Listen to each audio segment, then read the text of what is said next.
Case study day 46।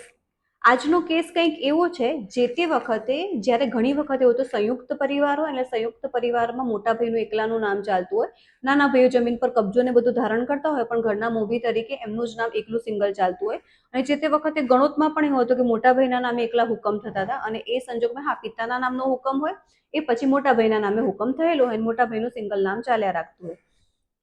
એ પછી જ્યારે અત્યારે હાલમાં કેવું થાય, જ્યાં સુધી મોટા ભાઈ હયાત હોય ને ત્યાં સુધી તો કોઈ પણ પ્રકારનો વાંધો આવતો નથી હોતો। જ્યારે મોટા ભાઈ રિસેન્ટલી આ કેસમાં પણ એવું જ હતું કે ભાઈ જે મોટા ભાઈ હતા ને એમનું અવસાન થઈ જાય છે અને પછી એના વારસદારો 7/12 એટલે કે વારસાઈ હક એમનું નામ દાખલ કરાવી દે છે। જ્યારે નામ દાખલ કરાવે છે ત્યારે આ જે નાના ભાઈ છે વાંધો પણ ઉઠાવે છે, એને એ નોંધને તકરારી પણ કરે છે, પણ એમની પાસે ઓફિશિયલ પુરાવા કોઈ નથી હોતા, કોઈ રેકોર્ડ્સ પણ નથી હોતા કે જેના કારણે નાયબ કલેક્ટર બી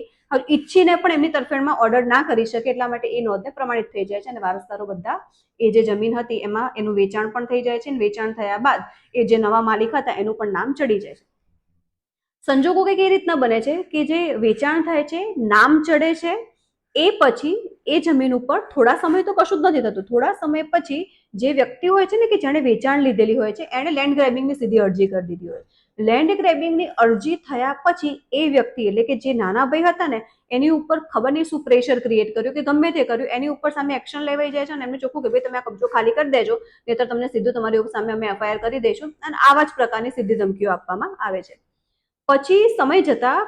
આ કેસમાં શું કરવું જોઈએ એના નિરાકરણ માટે મારી પાસે આવેલા હતા ત્યારે હવે એ વખત વાત તો ત્યાં સુધી આવી ગઈ હતી કે જ્યાં સુધી લેન્ડ ગ્રેબિંગની અરજી હતી પોઝિટિવ ત્યાંથી કલેક્ટર સાહેબ તરફથી ટોટલી એવું આવી ગયું કે ભાઈ આમને કબજો ખાલી કરવો જ પડશે। એટલે મેં એમને એડવાઇસ એ જ પ્રમાણે આપી કે તમે અત્યારે હાલમાં તો તમે કબજો ખાલી તમારે કરવો જ પડશે, કારણ કે કબજો ખાલી કર્યા સિવાય તમારી પાસે હાલમાં તો કોઈ વિકલ્પ નથી।